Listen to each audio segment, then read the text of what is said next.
किसने सिखाया श्याम तुम्हें मीठा बोलना, मीठी तुम्हारी वाणी चितवन का चोरना, जामा तेरो लाख का है पटका करोरना, शीश मुकुट लकुट हाथ लटका मरोरना, किसने सिखाया श्याम तुम्हें मीठा बोलना।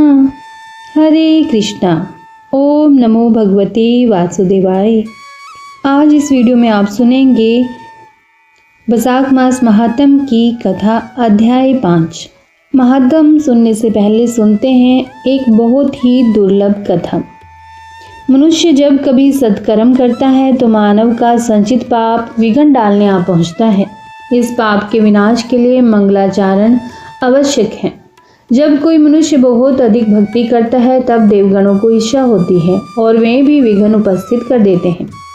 देवताओं को भय रहता है कि यदि यह मनुष्य हमसे श्रेष्ठ होगा तो हमारे ही सिर पर पांव रखकर भगवान के धाम में पहुंचेगा।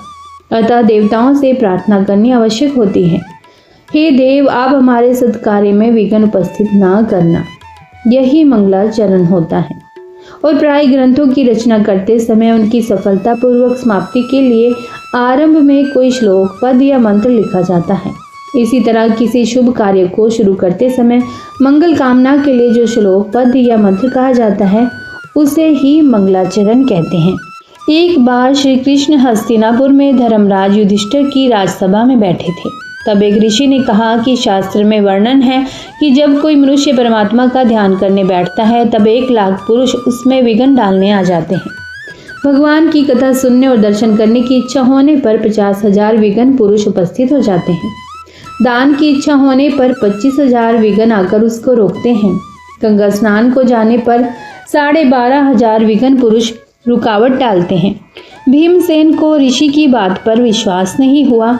उन्होंने श्री कृष्ण की ओर देखते हुए कहा, शास्त्र में लिखा सब सच ही हो ऐसा नहीं है, कभी कभी अतिशयोक्ति भी होती है। गंगा स्नान में कौन विघ्न डालता है? भगवान श्री कृष्ण ने कहा, भीमसेन, शास्त्र जिन ऋषियों ने लिखे हैं उन्हें कोई स्वार्थ नहीं था, वे क्यों झूठ लिखेंगे? वृक्षों के नीचे रहने वाले और कंदमूल पर जीवन निर्वाह करने वाले ऋषि गणों ने ईश्वर की प्रेरणा से ही शास्त्र लिखे हैं। विघ्न करने वाला दिखाई नहीं देता पर विघ्न आते ही रहते हैं।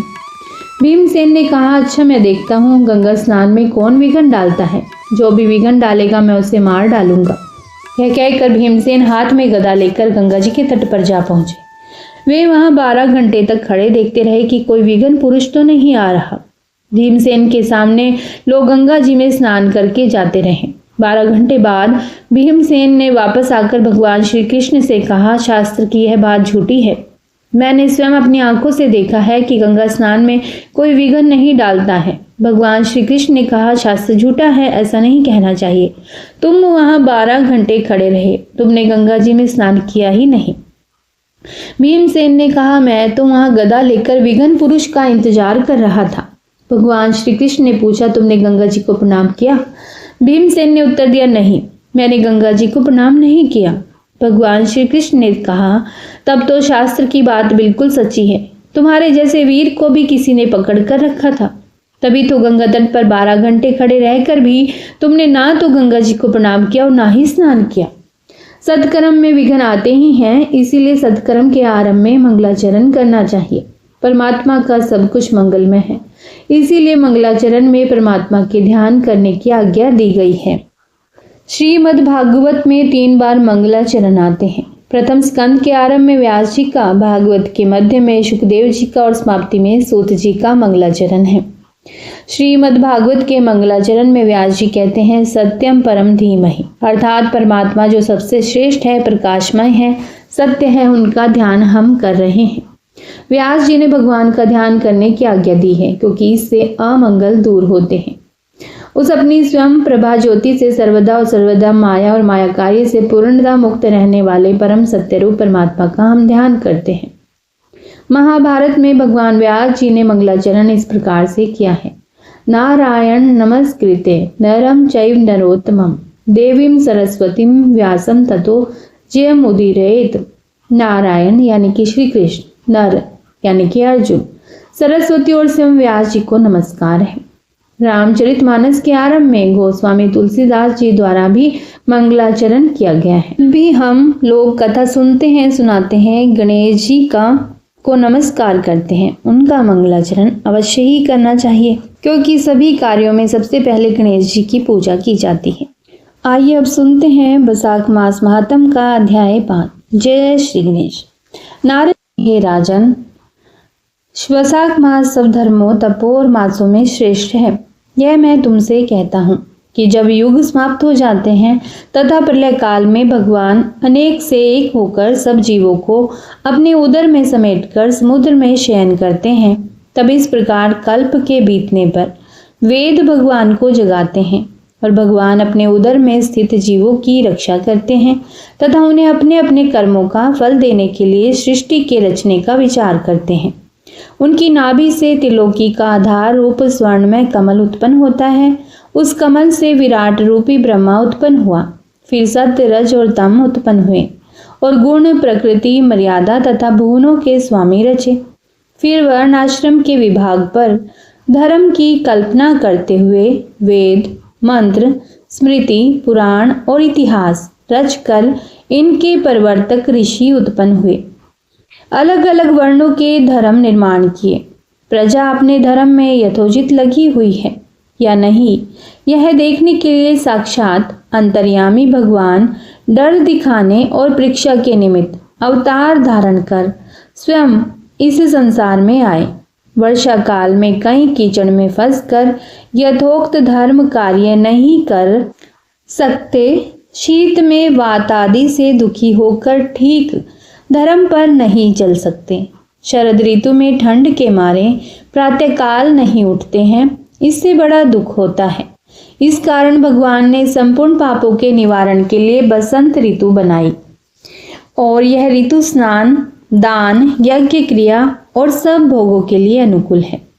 मीन की संक्रांति में वर्ण आश्रम वासियों के घरों में रहकर भगवान लोगों के कर्मों को देखते हैं, धर्म पर चलने वाले मनुष्यों की मनोकामना पूर्ण करते हैं और अधर्म पर चलने वाले की आयु और धन क्षीण करते हैं।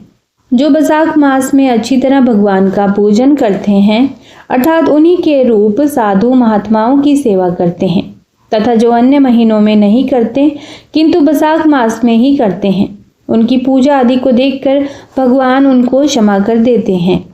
पत्र, पुष्प, फल, शाक आदि प्रिय वचन, माला, तांबूल, चंदन, पग धोना तथा नम्रता से जो साधन करते हैं, प्रभु विष्णु उनको वर देते हुए कहते हैं कि मैं उनको वर देता हूँ। ऐसा कहते हुए विष्णु भगवान लक्ष्मी सहित चारों ओर वन देखते चले, जिसमें अनेक प्रकार के फूल खिल रहे हैं, जिनमें हरिष्ट पुष्ट प्राणी रहते हैं और मतवाले अमर और पक्षी विचर रहे हैं। ग्रामवासियों के बहुमूल्य आश्रमों के आंगन, उद्यान स्थल लक्ष्मी को दिखाने लगे। देवता, मुनीश्वर, सिद्ध, चारण, गंधर्व, किन्नर, नाग, राक्षस सब स्तुति करते हैं। वर्ण आश्रम प्रवासियों के घरों में जाकर मीन की संक्रांति के करक की संक्रांति तक लक्ष्मी और सब देवता और मुनियों सहित भगवान रह करके लोगों के कर्मों का निरीक्षण करते हैं। धर्म आचरण वाले पुरुषों की मनोकामना पूरी कर देते हैं और मद उन्मत्त की आयु और धन आदि को हरते हैं। जो बैसाख में भगवान की पूजा करते हैं और उनके चलमूर्ति रूप साधु महात्माओं की सेवा करते हैं तथा अन्य महीनों में नहीं करते, उनके अपराध को भगवान क्षमा कर देते हैं। जैसे उस देश के निवासी मनुष्य बहुमूल्य भेंट पूजा लेकर राजा की पूजा करते हैं, तब राजा पूजा के आकार आदि द्वारा जान लेता है कि अमुक की सेवा पूरी हुई है, अमुक की सेवा कम है। जो पूजा अधिक हुई तो प्रसन्न होकर निश्चय ही उसे मनवांछित फल देते हैं और जिनकी पूजा सेवा ठीक नहीं उन्हें दंड देते हैं। ऐसे ही विष्णु भगवान बैसाख मास में जो अच्छी रीति से पूजा करते हैं उन्हें मनवांछित फल देते हैं और जो नहीं करते हैं उनके धन आदि को हर लेते हैं।